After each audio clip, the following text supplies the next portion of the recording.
Bonjour et bienvenue dans cette vidéo. On fait un exercice sur les probabilités conditionnelles.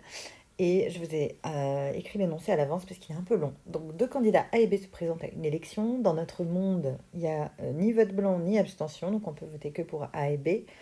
Et un institut de sondage fournit les probabilités suivantes. 60% des votants votent pour A, 45% des jeunes votent pour A et 70% des moins jeunes votent pour A.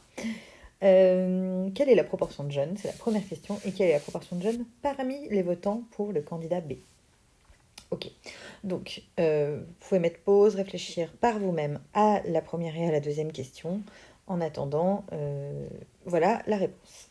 Alors, déjà, la première chose qu'il faut faire, c'est qu'il faut modéliser avec des événements et des probabilités ce qui est dit dans l'exercice. C'est-à-dire qu'il faut un petit peu formaliser tout ce qui se passe. On va donc créer l'événement J, être jeune. Vous voyez que l'énoncé, subtilement, ne précise pas à partir de quel âge c'est le cas. Et J bar, c'est donc être moins jeune. Voilà. Alors que A, on va dire que c'est voter pour le candidat A. Et A bar, c'est donc voter pour le candidat B. C'est très binaire, hein, pardonnez-moi. La simplicité de l'énoncé, c'est évidemment pas réaliste.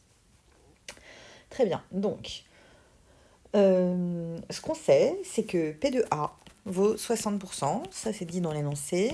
Et on sait aussi, c'est là où il ne faut pas se tromper bien sûr, que, alors, s'il y a une probabilité conditionnelle qui vaut 0,45, alors c'est 45% des jeunes qui votent A. Donc sachant qu'on est jeune, on a 45% de probabilité de voter A.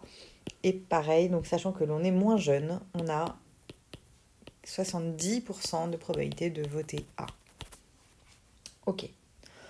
Maintenant, on nous demande de calculer la probabilité d'être jeune. Ça ne va pas être si immédiat que ça. Nous, ce qu'on a, c'est P de A sachant J, et P de A sachant J bar. Et donc, on peut remarquer que P de A, c'est la formule des probabilités totales qui vous dit ça, puisque J et J bar forment un système complet d'événements. C'est P de A avec J plus P de A avec J bar. Hein. C'est-à-dire que quand on vote A, soit on est jeune, soit on ne l'est pas. Très bien. Et c'est là qu'on va faire apparaître en fait P de J. Vous allez voir. Donc P de A, on le connaît. Eh bien, ça c'est égal à P de A sachant J fois P de J plus P de A sachant J bar fois P de J bar. Or, P de J bar, c'est égal à 1 moins P de J. Donc, P de A sachant J, je connais, ça fait 0,45. P de J, je ne le connais pas, c'est la variable qui manque. P de A sachant J bar, je le connais, c'est 0,7. Et on a dit que ça, c'était 1 moins P de J. Donc à la fin, on n'a que 0,6 qui est égal à P de A, est égal à 0,45 P de J plus 0,7 moins 0,7 P de J. Ok, donc ça nous fait, hop, 0,6 égale 0,7 bien moins 0,25 P de J. Et vous en déduisez que P de J est égal à 0,7 moins 0,6 sur 0,25. C'est ça. Et donc ça fait 0,4 si je ne me trompe pas. Donc vous avez 40% de jeunes dans cette histoire. Donc c'est un petit peu différent d'habitude. Vous voyez que là, c'était moins direct. On a dû passer par un autre chemin que ce qu'on a fait dans d'autres exercices qui ressemblent. Donc prenez le temps de bien comprendre comment ça marche. Deuxième question, quelle est la proportion de jeunes parmi les votants pour B? Donc là, la question qu'on nous pose, c'est sachant que l'on vote pour B, donc c'est-à-dire pas pour A, quelle est la probabilité d'être jeune? Et ça, on sait que c'est égal à la probabilité d'être jeune et de voter. On peut mettre une virgule ou on peut mettre une intersection et de voter pour B, divisé par la probabilité de voter pour B. Donc ça, pour le coup, c'est plus facile, hein, puisqu'on sait que on peut le faire de différentes manières. Mais alors nous, ce qui nous intéresse... Alors attendez, tac. Nous, on a P de A, P de A sachant J. Donc ça, c'est égal à